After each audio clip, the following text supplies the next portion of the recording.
ओडिशा रे नुआ सरकार आसिला परे एवं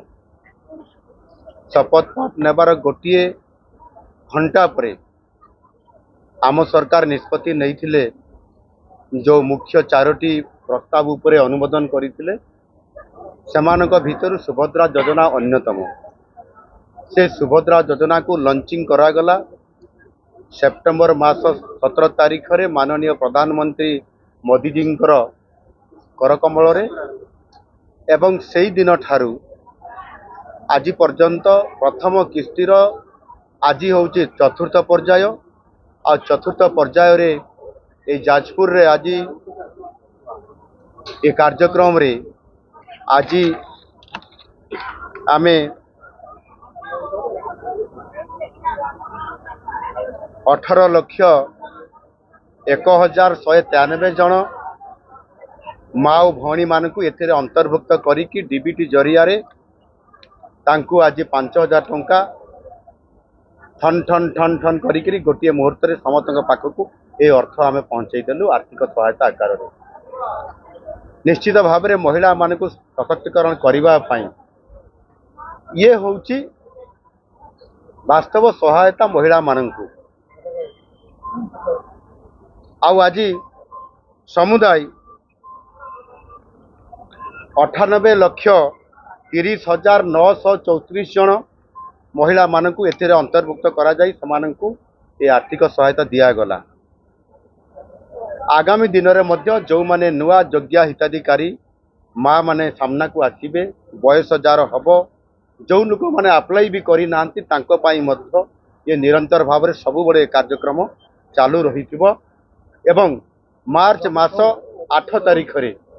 जो दिन अंतर्जातीय महिला दिवस अच्छी से दिन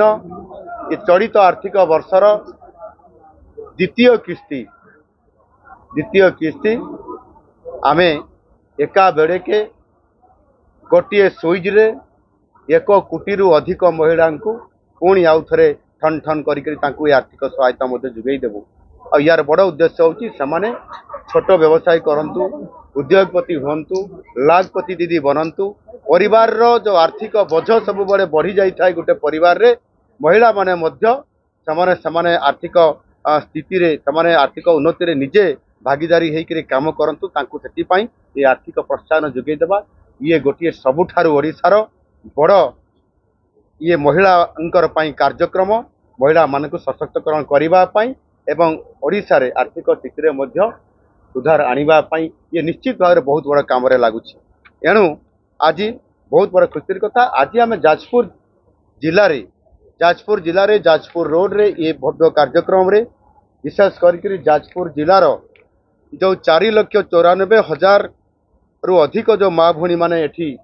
ये योजना को आज आपणे नहीं खुशी रे आनंद रे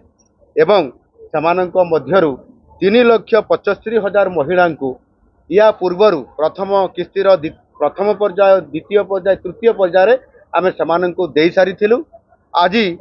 चतुर्थ पर्याय रे आज आम जो जाजपुर जिलार जो बासिंदा माने एथिरे अंतर्भुक्त होते समाने होउचंती 79,000 रु अधिक माँ भौणी माने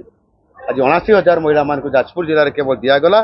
बाकी अन्य मान को सारा ओडिशार देकी निश्चित भाव में ये हूँ माननीय प्रधानमंत्री जी ये हूँ विकास रे महिला मान को श्रमिक मान को गरीब लोक मान को मध्यवित्त लोक मान को सामिल करी एक अर्थनैतिक क्षेत्र में से साहाय्य करने सहित ओडिशा को नुआ ओडिशा गठन करने प्रक्रिया भितर ये निश्चित भाव में सुभद्रा योजना आज डबल इंजन सरकार सबुठारु बड़ सफलता निश्चित भाव में महिला मान को जो आम सामिल कर पारिलु एवं निर्भुल भाव में आज से आम निरंतर भाव में ये जो सुभद्रा योजना अंतर्भुक्त करेलु से निश्चित भाव में आम महिला मान आगामी दिन में निरंतर भाव में सशक्तिकरण करने आम कार्यक्रम निरंतर भाव में काम कर चलू।